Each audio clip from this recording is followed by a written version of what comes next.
So, time and time again, we hear this argument that popular music is corrupting the minds of our youth, causing them to engage in all kinds of debauchery or commit heinous acts, whether it be Elvis's hip gyrations, or Kiss's Satan's Service, or Marilyn Manson's provocative imagery, or even more recently with Beyonce's Super Bowl performance.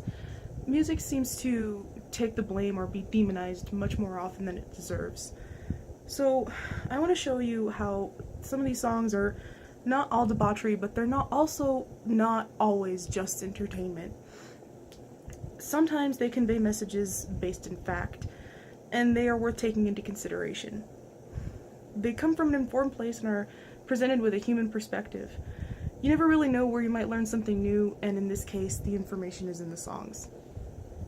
So here's my playlist of songs that have taught me something personally, and today I want to show you what I've learned. We'll start off with a bit of history, with the coup d'etat in Chile in 1973 and the LA riots in 1992. So, Washington Bullets is a song by The Clash that is partially about the 1973 military coup in Chile. 3 years after Chile elected their Marxist president Salvador Allende, General Augusto Pinochet led the right-wing military that seized control over Chile. Pinochet led the military dictatorship from 1973 to 1990. The CIA and US government later admitted to having some involvement in the events leading up to the coup, but many people were killed or arrested or detained, including supporters of Allende. So, the Santiago Stadium served as a makeshift prison camp for about 2 months. According to official documents, at least 41 people have died there, and many more were beaten or tortured. So, Victor Jara was a popular Chilean folk musician who was among the 41 executed there.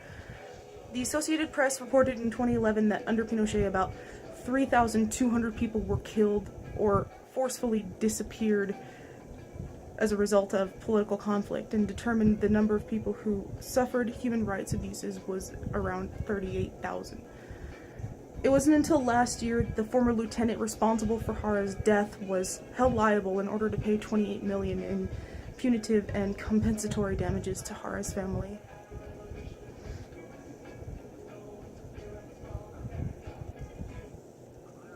So, when I was growing up, my dad was a big music fan, and one of his favorite bands was Sublime, so one of the first albums I ever owned was 1995's self-titled Sublime album.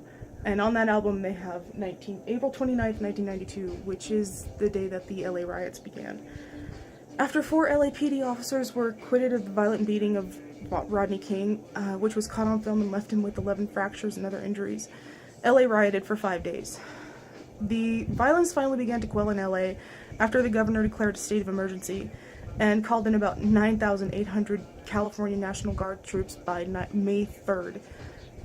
According to figures reported by CNN, over 50 were killed, at least 2,000 more were injured, $1 billion in damages, and over 1,000 buildings were destroyed.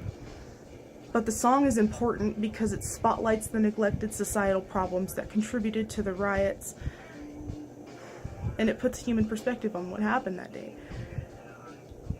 So the Rodney King verdict pushed discontent in LA even further because really, for many, it just reinforced the idea that the police were not there to protect the community, they were there to create an environment of fear.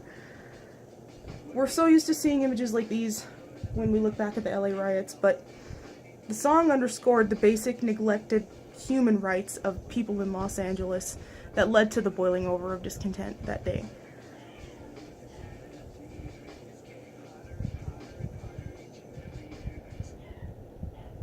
Next, we'll take a look at some human rights incidents in Iraq and Indonesia. So, the song Ratan Kane by Propagandhi was written for and about the punk rockers in Banda Aceh and the emos in Iraq who have been brutally executed. So in 2011, police raided a punk rock show in Indonesia, and at least 64 people were taken and were arrested. Their hair was shaved, their clothes were burned, their piercings or jewelry was pulled out, and they were forced to symbolically cleanse themselves before being taken to the state police school for a moral re-education camp for 10 days. To be clear, the punk rockers themselves may be Muslim as well. However, they do not agree with the fundamentalist interpretations of Islam that have swept over the government in Banda Aceh. So, the officials didn't seem to have a solid answer as to why the show was raided, but according to Vice News and Jakarta Post, the bands were playing a benefit show for orphans that lost their parents the day of the tsunami in 2004. Police accused the bands of forging the permit, and there were also allegations that they had alcohol, which is a violation of Sharia. The song is written from the perspective of one of these officers. Despite claims of human rights abuses and protests in both Moscow and LA, in one report from The Guardian, the police chief insisted that we're not torturing anyone, we're not violating human rights, we're just trying to put them back on the right moral path. On February 13th, 2012, the Iraqi Interior Ministry released a statement calling the growing emo subculture in Iraq satanic and authorizing moral police to eliminate the phenomenon as soon as possible, since it is detrimentally affecting the society and becoming a danger. So while reports of intimidation, harassment, beatings, torture, and killings of emos in Iraq, as well as those who are perceived to be gay or anyone who happens to enjoy punk, metal, or rap, have generated headlines, it's difficult for human rights activists and journalists to determine an official number of victims. Figures range from 14 to 100, but in 2012, some photos circulated the internet of images of young Iraqis who had been stoned to death.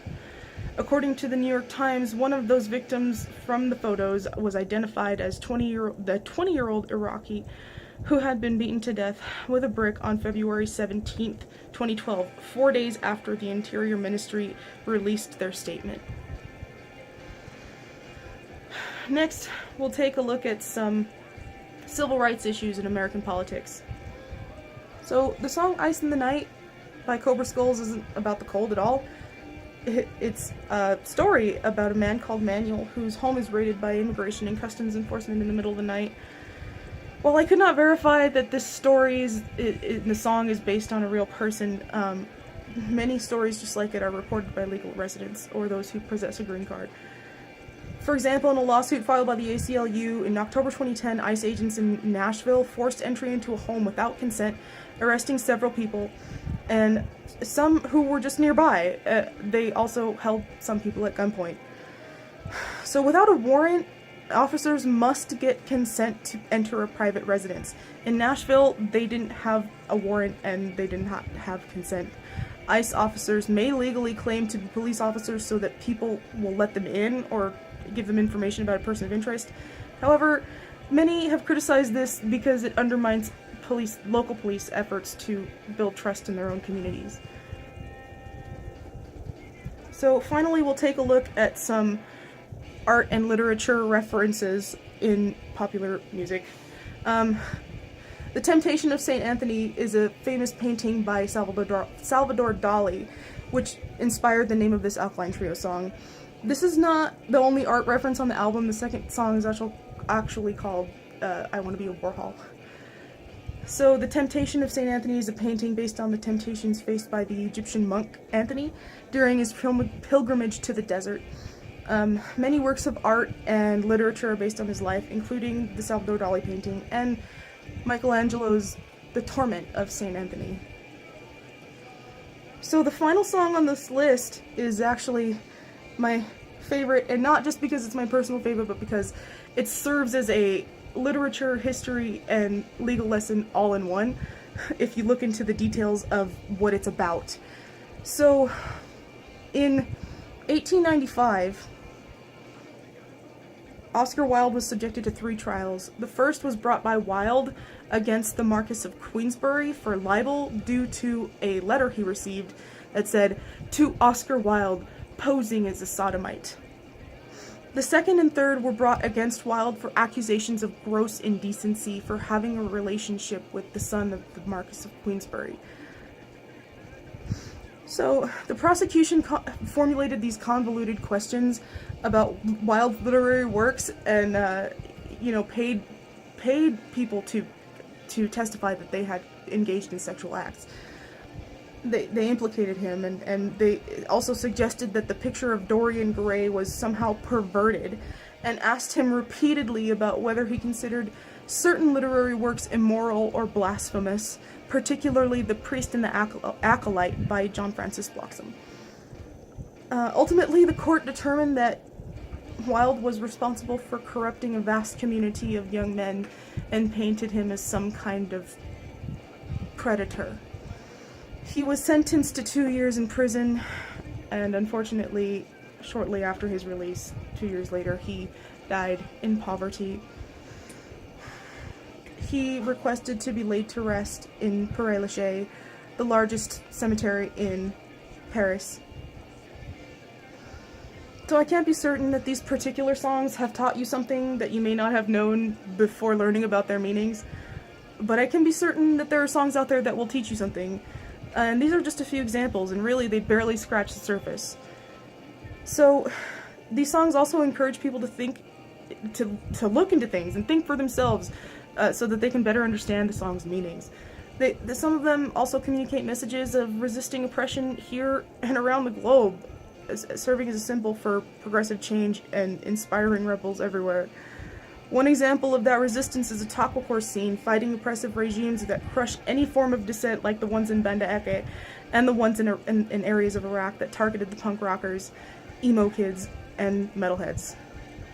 To complain about the state of popular music, label it as only entertainment, or pin it as a scapegoat for abhorrent behavior is insulting and belittling to these movements and those fighting for freedoms of expression that gives us the right to listen to these songs and sing them openly, loudly, freely, and without fear. Thank you.